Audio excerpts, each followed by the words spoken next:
leadership. Because you won't find much new in the New Democratic Party. Except they'll tell you the same old story. They'll tell you they stand for the working man and the working woman of British Columbia. Does anybody in this room believe that?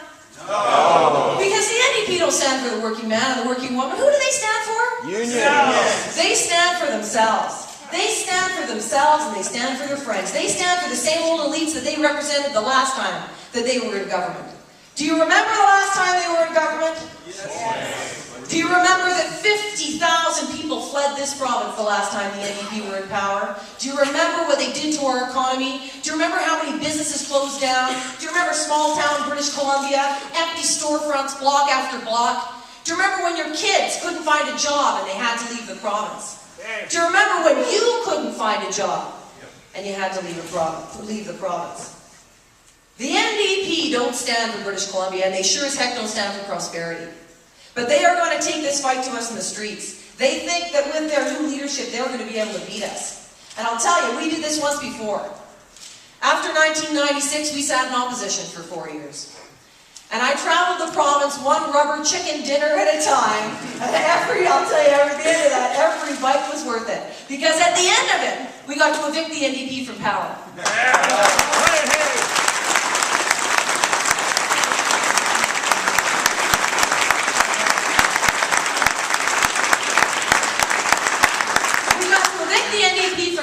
Ladies and gentlemen, and then we got in to clean up the mess. I was Deputy Premier, as you remember, I was Vice Chair of Treasury Board, I was Minister of Education, and what a mess they left. But boy, did we spend 4 hard years working for British Columbians in those years. It was worth every moment of it to return British Columbia back to prosperity.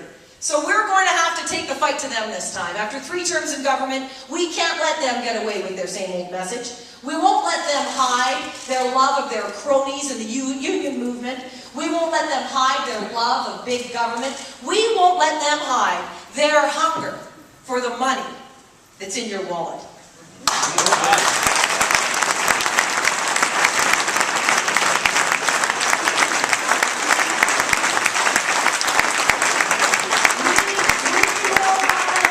Back into power to hammer our businesses and to beat up on our families. Not ever again, ladies and gentlemen. We are going to take the fight to them.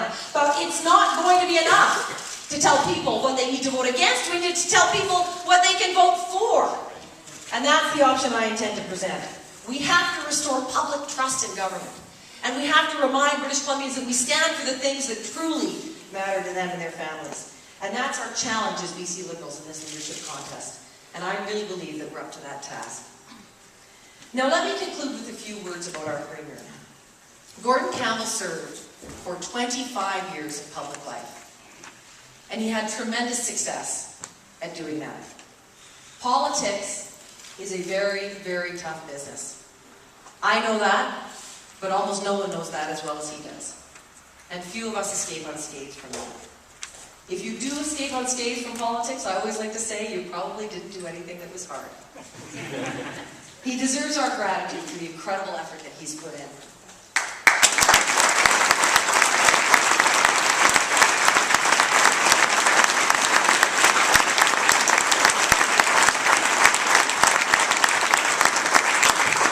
Gordon Campbell built a coalition that made BC strong. He built a coalition that kept the NDP out of power. A coalition that stayed together. A coalition that I'm intent on strengthening. Gordon Campbell never asked anyone to show their federal party membership when they walked in the door. All he cared about was not where you've been. He cared about where you wanted to go. He cared about your vision of the future. He cared about harnessing all our imaginations to bring us together to make the future better. He built a modern-day coalition by including people, not by excluding them. And that's what I'd like to do for all of us as well.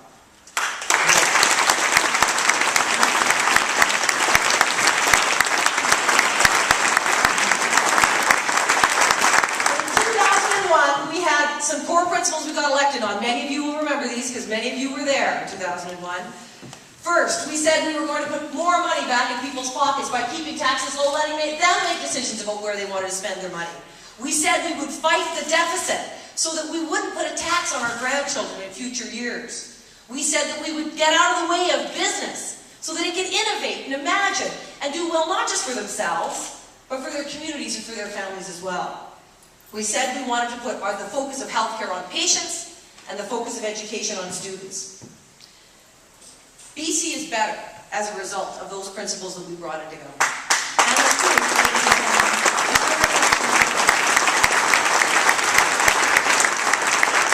we are far better off today than we were when the NDP were in government.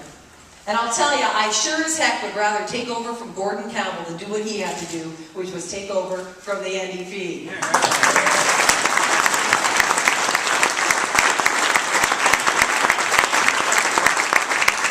So friends, supporters, ladies and gentlemen, thank you so much for coming today to support me in doing this.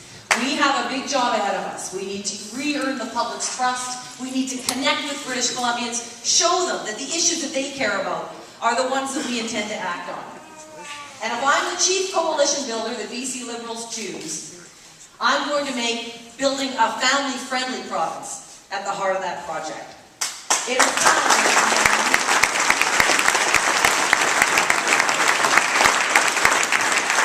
is time, ladies and gentlemen, to write a new history for British Columbia. It is time for new leadership in this province. Let's choose it. Let's lead together.